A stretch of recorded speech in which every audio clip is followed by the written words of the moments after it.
El fútbol es el sueño de millones de personas y de millones de dólares. La FIFA es la dueña de la pelota y también es la protagonista del escándalo más sonado de corrupción en la historia del deporte mundial. Sobornos, traiciones, escuchas telefónicas, capturas hollywoodenses y presos VIP. El bueno de la película se llamó FBI, pero no todo es lo que parece. ¿Qué hay detrás de la intromisión de Estados Unidos en el mundo del fútbol?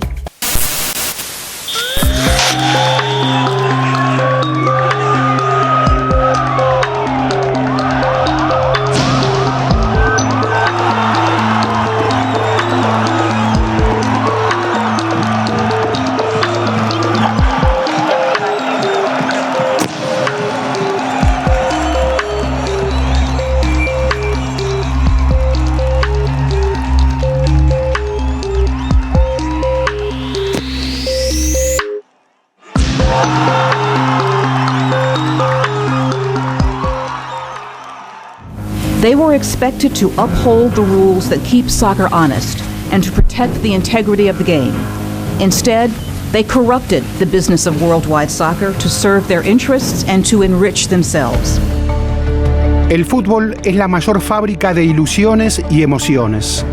Es fiesta compartida y compartido naufragio, veneno y remedio, el juego de la gente, el deporte más popular del planeta. Un universo hecho de deseos, de gloria y hambre de victoria. El grandote viene el centro para el cabezazo, varios por atrás, para el cabezazo. ¡Gol! ¡Gol! Brown de cabeza, gol de Argentina. Brown, Argentina 1, Alemania 0. La verdadera ganancia se llama gol. Y el mejor negocio es que el partido no termine nunca. Si cae la noche, lo mejor es parar, pero solo para que no se pierda la pelota. Y para seguir soñando en casa. Lavado de dinero, corrupción, sobornos, fraude. ¿Qué extraño idioma es ese? ¿De qué estamos hablando? Quienes no sabían que también se les venía la noche eran los patrones del fútbol el 2 de diciembre de 2010. A partir de esa jornada, la historia de la FIFA cambió para siempre. Se elegían las sedes de los mundiales de 2018 y de 2022. Una doble votación. De ahí en adelante, ni el VAR los pudo salvar. Joseph Blatter anunciaba que la sede del Mundial del año 2018 será en Rusia y del año 2022 en Qatar, y aparecieron las primeras polémicas por esta decisión. La votación de la FIFA sorprendió a quienes pronosticaban los triunfos de las candidaturas de España, Portugal para el 2018 y de Estados Unidos para el 2022.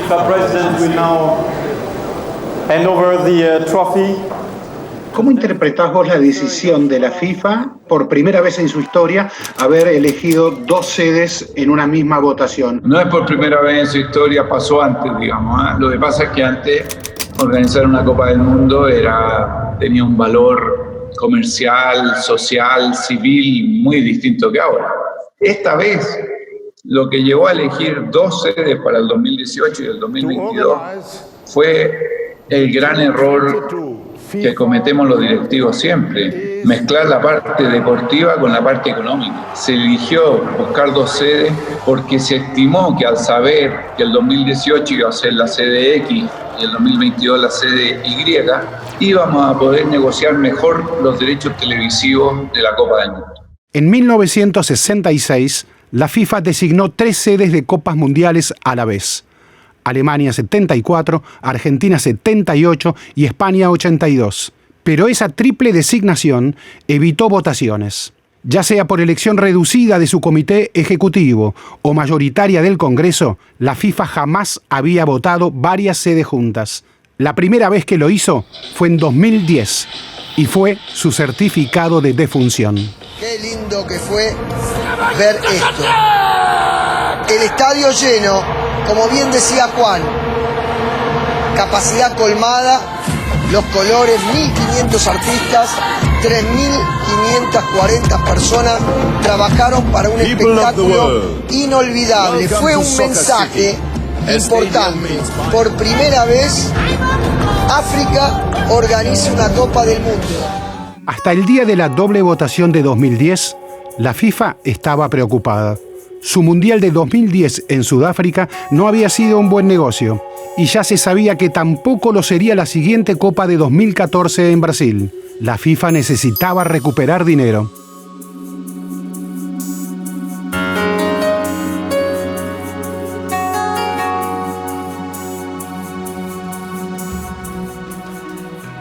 Sudáfrica 2010 fue el primer mundial en el continente más pobre de la Tierra. El Mundial de la Vuvuzela, la fiesta del fútbol en la nueva Sudáfrica democrática de Nelson Mandela, y en el estadio Soccer City de Soweto, barrio histórico de luchas contra el apartheid.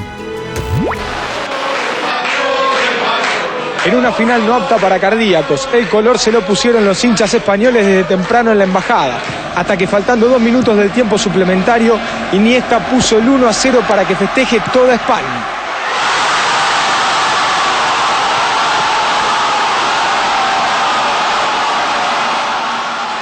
España celebró como justo campeón, pero el negocio de la pelota fue excesivo para un país tan desigual.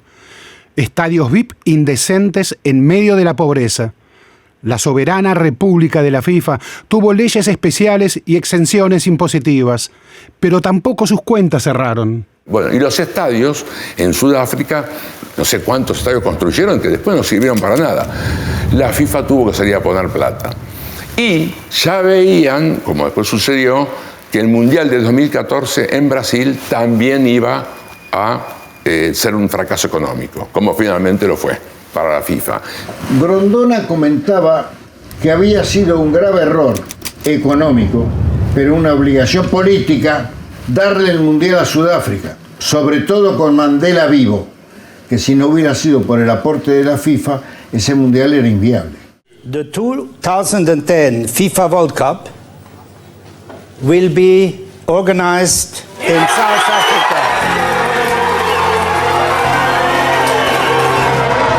Blatter, primer dirigente que se animó a darle un mundial a África, se paseó durante el mundial firmando autógrafos como si fuera Lionel Messi. Fue condecorado por el gobierno sudafricano. El suizo se sintió eterno, inmune a las críticas, impune. La historia criminal de la organización deportiva más grande del mundo. Así dice en su portada el libro FIFA Mafia. Su autor es el periodista alemán Thomas Kitzner. And they did not earn so much with the election of South Africa, because this was only an African competition. There were only African countries against each other, so they didn't pay so much. Then you had Brazil, and there was no real competition at all, because it was clear Brazil will get it. So another lost payday.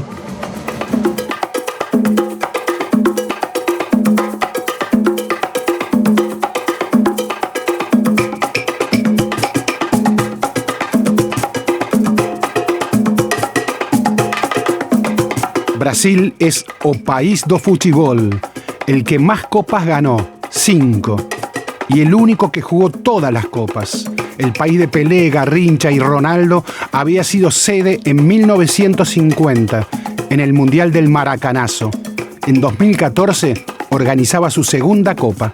El colmo fue Brasil, segundo mundial deficitario, con 1 millón de personas manifestando en las calles un año antes, cuando se hizo el ensayo de la Copa de las Confederaciones. Fuera FIFA, se asustaron Valque y Blatter y huyeron de Brasil. Grondona llegó un día más tarde y Julio empezó a hablar con Dilma Rousseff, a quien nunca pudo decirle Dilma. ¿Cómo le va, señora Vilma? Él murió creyendo que la presidenta de Brasil se llamaba Dilma Rousseff. Y vamos a ayudar a terminar los estadios. Usted va a hacer el mundial. El Brasil del presidente Lula parecía el país del futuro. Recibió el Mundial 2014 y también los Juegos Olímpicos de Río 2016. Pero cuando llegó la fiesta, ya era un país en crisis. La Copa terminó siendo un gran negocio para las grandes constructoras como Odebrecht. En la elección de 2010, la FIFA decidió que había que asegurar los negocios. Entonces, ¿qué hacen ellos? Vamos a elegir 2 sedes. Se hizo por eso la doble votación, que obviamente con el diario del lunes estamos arrepentidos. That opened the door to all sorts of little arrangements between various parties. I'll vote for you, you'll vote for me. You go for 2022, I'll go for 2018.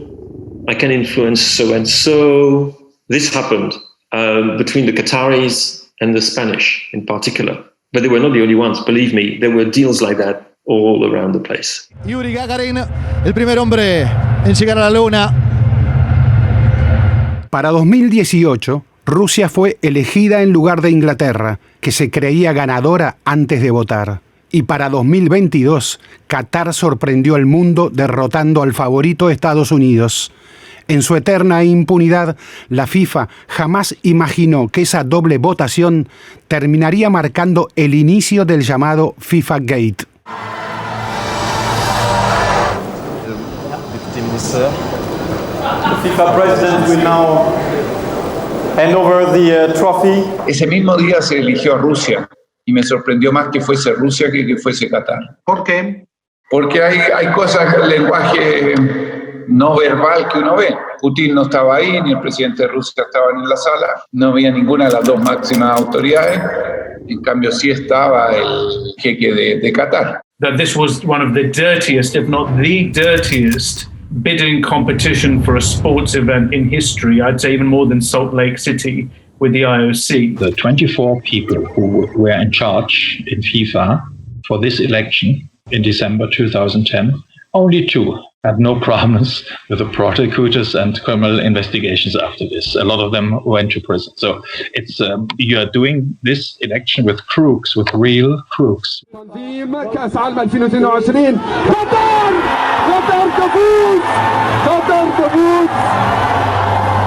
قطر تفوز Nadie esperaba que Qatar ganase la votación. El mundo estaba seguro que Estados Unidos iba a ser el próximo sede de 2022. It was so clear that makes absolutely no sense to go to bring the football to the desert in a country, by the way, where nobody appreciates football, almost nobody. Yo hablé con Grondona, entonces cuando pasa delante mío, lo saludo y le digo, Julio, Qatar. Y entonces me dijo, están todos locos. Van a ir todos presos. Number 1 sports is camel racing. Number 2 is the Falcons flying around. And number 3 maybe is football with 150 spectators in the stadium. So it was ridiculous from the first moment. It's just the world's worst place to have the World Cup.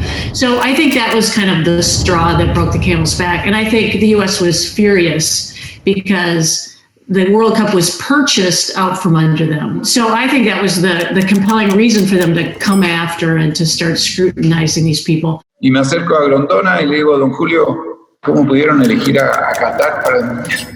Y don Julio me dice, pibe, no te preocupes, yo para ese tiempo voy a estar muerto.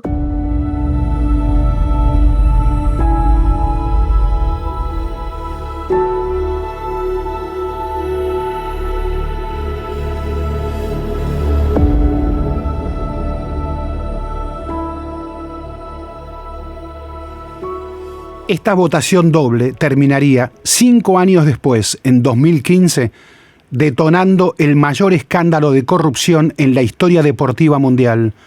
Las sospechas de soborno eran inocultables. A Estados Unidos, policía mundial, le resultó fácil descubrir todo. El FBI se valió de leyes extraterritoriales y soplones. Fraude y lavado de dinero en cuentas norteamericanas y la acusación de Loretta Lynch, fiscal general de Estados Unidos. El escenario resultó ser un sitio histórico, impensado para una redada del FBI. El hotel suizo Bar Olac, lujoso y emblemático. En sus instalaciones, Alfred Nobel, inventor de la dinamita, gestó la idea de crear un premio mundial de la paz. Un galardón que, muchos años después, terminaría interesando al presidente de la FIFA, a Mandela Blatter. The plan of Sepp Blatter to bring 18 to Russia and 22 to the United States and 26 to China, finally to get this prize. Yeah? Blatter no solo no fue premiado, sino que terminó renunciando.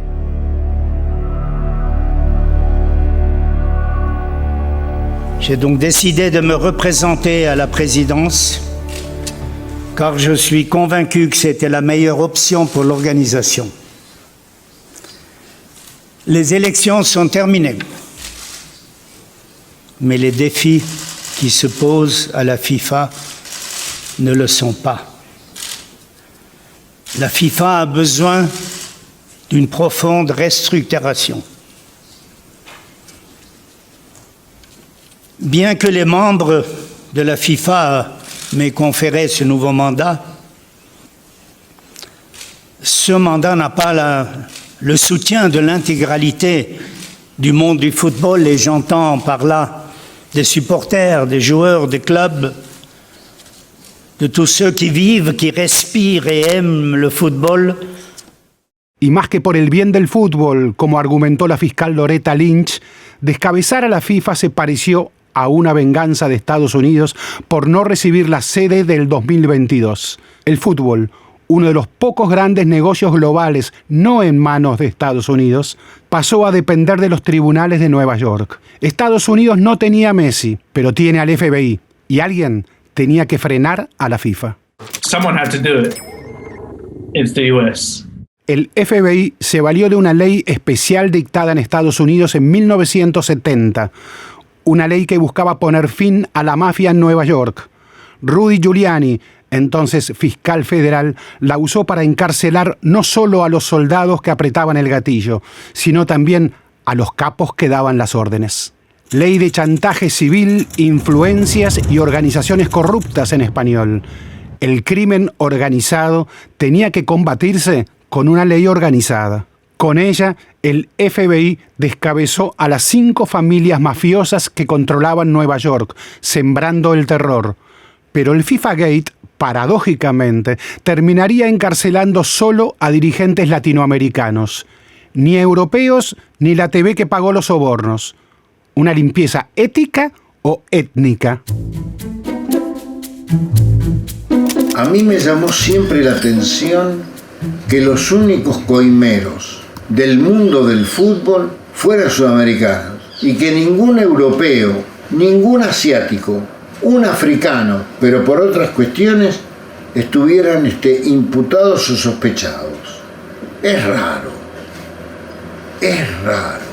Los latinos están presos y el resto dando vueltas sin ningún inconveniente. Eles se resguardam, eles se protegem, porque se o Platini fosse argentino, tinha sido preso. Se o Blatter fosse paraguaio, tinha sido preso. E por aí afora. E os executivos das grandes redes de televisão, da mesma forma. Esa jornada de 2015, el FBI comenzaría a delinear el Dream Team de la corrupción FIFA, un combinado esencialmente latinoamericano. Eduardo Lee, Costa Rica; Eugenio Figueredo, Uruguay; Jeffrey Webb, Islas Caimán; Julio Rocha, Nicaragua; Rafael Esquivel, Venezuela; Costas Tacas, Islas Caimán; José María Marín, Brasil. Todos ellos acusados de conspirar para solicitar y recibir en total más de $150 millones en sobornos. La corrupción es rampante, sistémica y arraigada, tanto en Estados Unidos como en otros países, asegura el FBI. Vamos a revisar paso a paso cada una de las instancias, pero si sabemos que el fútbol jamás fue un deporte prioritario en Estados Unidos, ¿qué explicación podría tener el FIFA Gate? ¿Fue solo una revancha por quedarse afuera del Mundial 2022 o hubo algo más? ¿El lavado de dinero en su sistema financiero fue la razón o solo una excusa? ¿Qué otras posibilidades reales tenía Estados Unidos de entrar en el negocio del fútbol? This is a piece of theater as much as it is a criminal case. Estados Unidos tuvo una intencionalidad acá porque había sido desplazado de la organización del Mundial de Qatar. Pero ahí tienes agentes del FBI que no saben nada del fútbol, hasta menos que yo, si pueden creer. ¿Qué lectura debemos hacer ante semejante escándalo mundial que cambió para siempre la historia de la FIFA? Una historia que, como ya veremos, está llena de traiciones, exabruptos y excentricidades, como las del ex secretario general de la CONCACAF, Chuck Blazer, principal entregador de sus colegas que contaba todos sus excesos en sus propias redes sociales y alquilaba una oficina descomunal en la fastuosa Trump Tower de Nueva York para él y su loro Max, a quien solía pasear en su hombro por Central Park. Y también alquilaba otra oficina para sus gatos, $6,000 al mes en la misma torre, con sintonía en el canal de Animal Planet, todo a cargo de la CONCACAF. Una FIFA con uno de sus directivos, el entonces presidente de la CONMEBOL, el paraguayo Nicolás Leoz, que infructuosamente pide ser nombrado en 2010 nada menos que Sir, caballero del Imperio Británico por la reina, a cambio de votar por la sede inglesa. Una FIFA con un apriete entre los ex número 1 del fútbol argentino y brasileño, Julio Grondona y Ricardo Teixeira, al mismo Nicolás Leoz en el baño de Zurich, para que vote por Qatar en el intervalo de la votación de 2010. Vamos firmar este contrato con la nueva diretoría de CONMEBOL. Sí, pero porque si firmar con Leoz va a tener problemas, ¿no? ¿Se acuerda? Se fue buena idea, no, vamos a firmar, sí. Pero ese fue el contrato de venta de derechos. Están mezclando diferentes contratos. Cuando vos firmaste con nosotros. Unas escuchas telefónicas sorprendentes y una sede en un edificio con solo 2 pisos a la vista y 5 bajo tierra.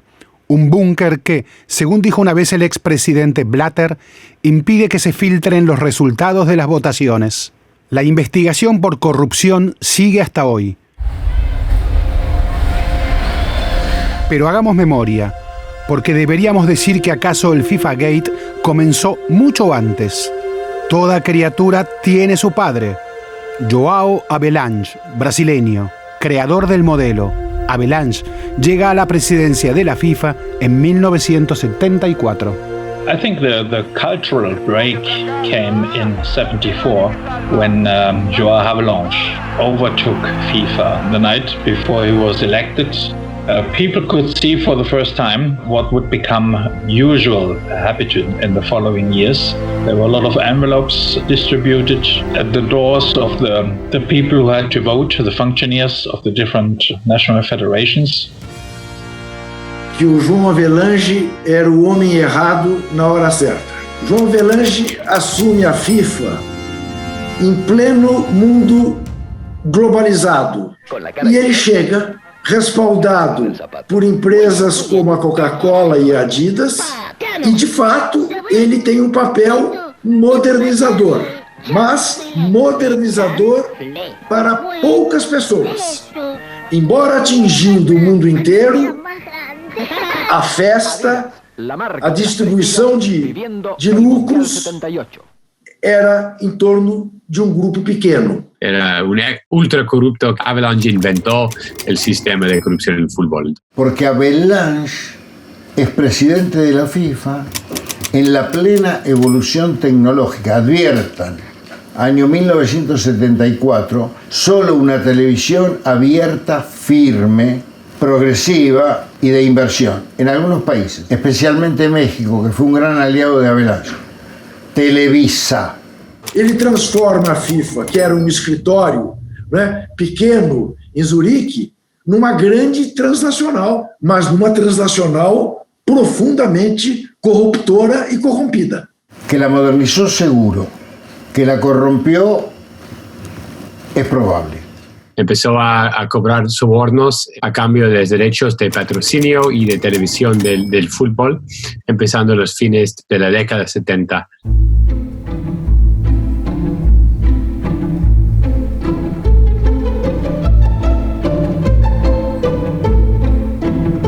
Yo podría decir que es el padrino de la corrupción en el fútbol. A princípios não tinha caráter e ele se dispôs alegremente a representar aqueles grupos de empresários poderosos, os donos da Adidas, os executivos da Coca-Cola, que lhe ensinaram um caminho. Horst Dassler, head of Adidas, biggest sports equipment company in those days, in those years worldwide. These two guys started to invent the new world of sports administration and especially the new world of football administration. Adidas were really quick to understand that there was an awful lot of money to be made from football. And to be honest, I'm not saying that's necessarily a bad thing. You know, you're producing sports equipment, you want to sell it. Yo creo que el presidente de este comité de corrupción sería Horst Dassler. Horst Dassler fue el hijo del fundador de la marca Adidas, y Dassler desde los años 70 se empeñó a pagar sobornos a los dirigentes de fútbol y también del Comité Olímpico para controlar esos dos deportes. Él entendió que esos eran los dos entes deportivos más importantes del mundo.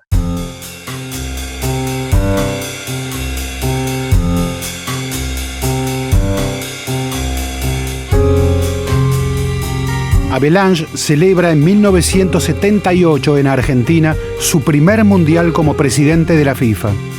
El país sufre una dictadura militar y el dictador Videla quiere la copa para que el fútbol tape la represión.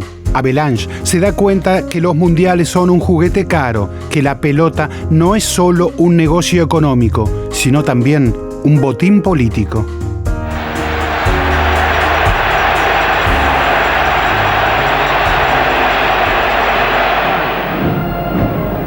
Cuando ingresan al palco de honor sus excelencias, los señores comandantes en jefe de la Junta Militar,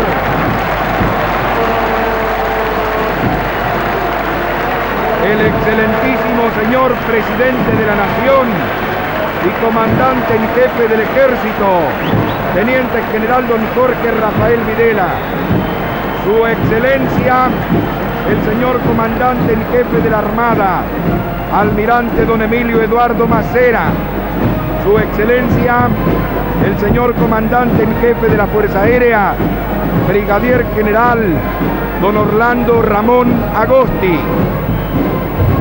Se encuentra en el palco oficial, especialmente invitado por el gobierno argentino, el excelentísimo señor presidente de la hermana República de Bolivia, general Hugo Banzer Suárez.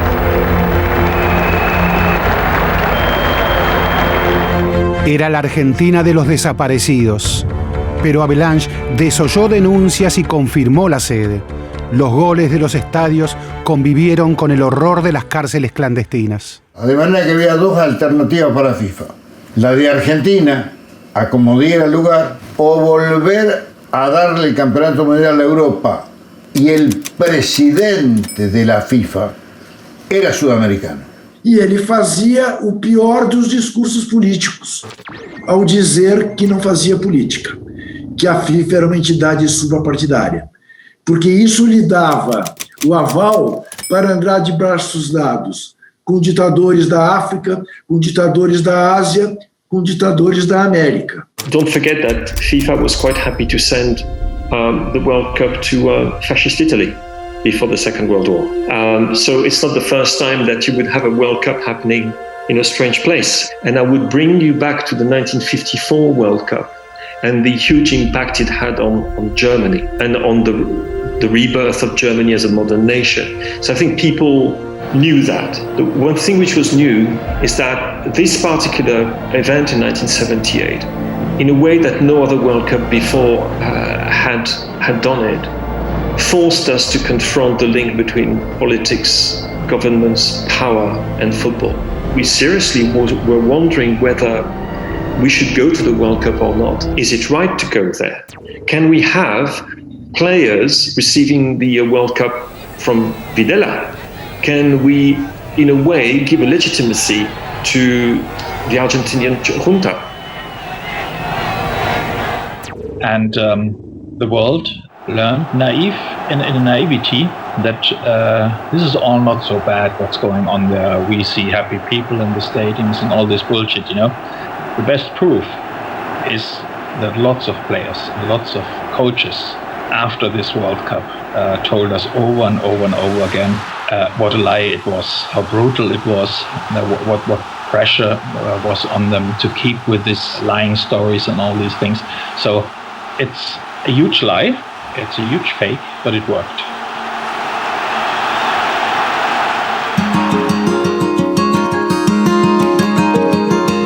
Televisa, a través de Guillermo Cañedo, fue determinante para que Argentina pudiera hacer el Campeonato Mundial 78 porque era aliado de Joao Havelange y a través de Joao Havelange del gobierno argentino para poder poner el espectáculo en marcha, ya que ellos eran los principales tenedores de derechos. Era una gran relación porque Cañedo era el brazo derecho de Havelange, por no decir que era el presidente de la FIFA, Cañedo. La fiesta del Mundial 78 precisaba un financista. La FIFA de Havelange contó entonces con el apoyo del grupo mexicano Televisa, gigante de la televisión de Latinoamérica. Una anécdota parece pintar de cuerpo entero el vínculo entre ambos. Tengo una anécdota como periodista porque yo iba persiguiendo a Havelange para lograr una entrevista con el micrófono. Íbamos en un grupo de periodistas y le gritábamos, señor Havelange, señor Havelange.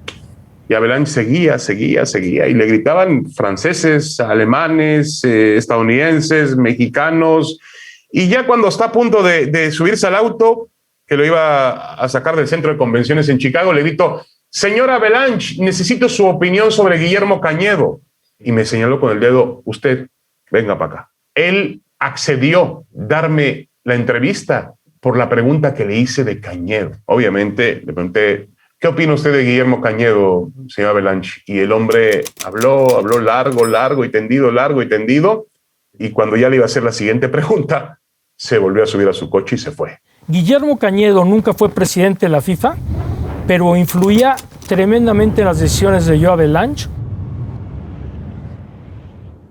Havelange viaja a la Argentina el 13 de enero de 1978, unos 5 meses antes del Mundial, a tratar de conseguir una desgravación impositiva, que le bajaran impuestos aduaneros a una empresa brasileña que él representaba, era un lobista, Owen Química, y se dedicaba a la fabricación de compactadores, que le representó en definitiva unos $6 millones. Havelange tenía otro pedido especial para hacerle a la Junta Militar Argentina, como cuenta el periodista Pablo Yonto en su libro La vergüenza de todos. El favor también que le pidió a Videla para que liberara al hijo de un diplomático brasileño que estaba secuestrado, que era un militante de una organización comunista, con su novia. El militante era Paulo Antonio Paranaguá, hijo de un embajador preso en La Plata por su militancia comunista. Paranaguá fue liberado. El Mundial era cuestión de Estado. Le acaba de hacer entrega el excelentísimo señor presidente de la Nación al capitán Daniel Passarella de la 11ª Copa de Fútbol de la Federación Internacional de Fútbol Asociado 1978. En su momento, Argentina 78 fue uno de los mundiales más deficitarios de la historia, una pérdida récord de $700 millones. Pero Videla logró ganar imagen y el hombre fuerte de la organización, el vicealmirante argentino Carlos Lacoste, tuvo su premio. Fue designado por Havelange vicepresidente de la FIFA. Y no fue lo único que recibió. La justicia descubrió que Lacoste había incrementado su patrimonio en un 500%. Havelange salió en su defensa, declaró ante los tribunales argentinos que él mismo le había prestado el dinero para la compra de una residencia en el lujoso balneario uruguayo de Punta del Este.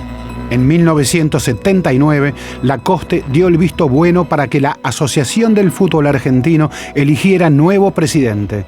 Sería un tal Julio Grondona, Don Julio, un aprendiz de Havelange.